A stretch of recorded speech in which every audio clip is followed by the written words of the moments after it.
I don't think you're a dummy here. I think that what we see is laying out really a cascade of appointments where each does take the heat off the other. But to answer your question, let's go back to the late 1700s. We're just ratifying the Constitution, and we need to make sure that the government can run, that we don't have these huge vacancies when Washington is not in session, when the Senate and the House are not in session, which happens quite frequently at the time. And so the Constitution, being, I think, a brilliant and maddening document, says, okay, let's give the president that power to make sure that we can keep running, not to make sure that we can game the system and deprive Senate of their ability and, in fact, constitutional duty to give advice and consent.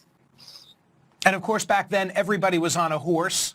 More recently, according to the Congressional Research Service, President Clinton used 139 recess appointments. President George W. Bush, 171. And then something happens on President Obama's watch. It goes to 32, and there's then a SCOTUS case. What was the outcome in lay terms of that?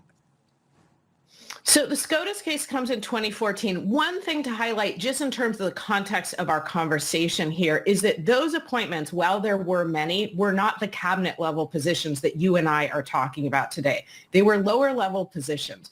In terms of what happens in 2014, the Supreme Court really for the first time looks at the appointment clause and says, okay, what's required here? And what they say is what's required is at least a 10-day recess, not 48 hours, but at least 10 days. What they also say is that the vacancy can occur before the actual recess. But that requirement that there be a real 10-day essentially shutdown is what leads to that drop in part. In part, there are other factors in terms of whether or not the president and the Senate are from the same party.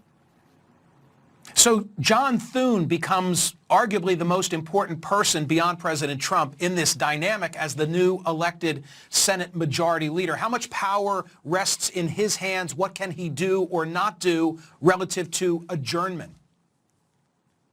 Arguably the most important. So why? Because when it comes to adjournment, you need both the House and the Senate to say, yes, okay. So this House actually, while they don't have any role when it comes to, as you know, advice and consent for nominees, they do have a role to say in terms of dragging their feet and saying, no, we won't adjourn. Now, that is a political question. But then I will say there's this never used provision of the Constitution when there is a disagreement between the Senate and the House about adjournment in, quote, extraordinary circumstances, then the president can essentially pull a safety valve and say, you're in recess. We've never used it before. I have a feeling that the Supreme Court would have something to say about it. But there is this other constitutional provision that's kind of lurking in the background.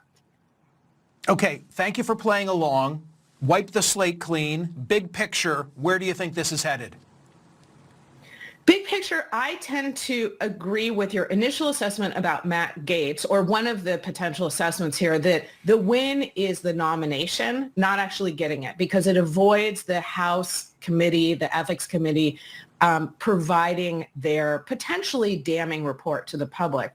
In terms of whether this goes anywhere for recess appointments, this is a big test of the Senate and whether or not they will acquiesce to, frankly, everything that President Trump wants. And if they do, and if the House does, then it becomes a big test of the judiciary, right? Because this is what we're going to be talking about for the next 4 years. What about the other branches? Are they holding? And so I don't have big predictions here other than I don't think this Supreme Court wants to erase the Senate's constitutional duty to provide advice and consent. We really need to keep our eyes on the difference between conservative legal thought and conservative political ideology. So either it gets worked out as between President-elect Trump and Senate Leader Thune, or perhaps it's headed for litigation. That sounds like the bottom line.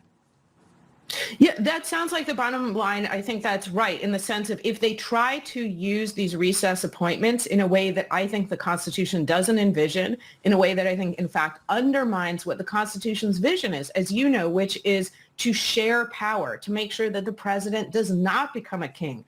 Think of what we were coming from. We were coming from England, where we wanted to have something completely different, the dispersal of power, because too much power in any one place we thought was scary and could corrupt.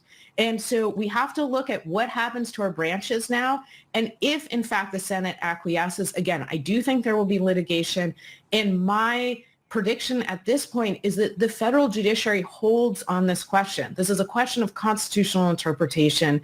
Having said all of this, this could all be something to get us to talk about, oh my God, what if he uses what if he tries to use recess appointments? He walks it back and we say, oh, look, he's being very reasonable.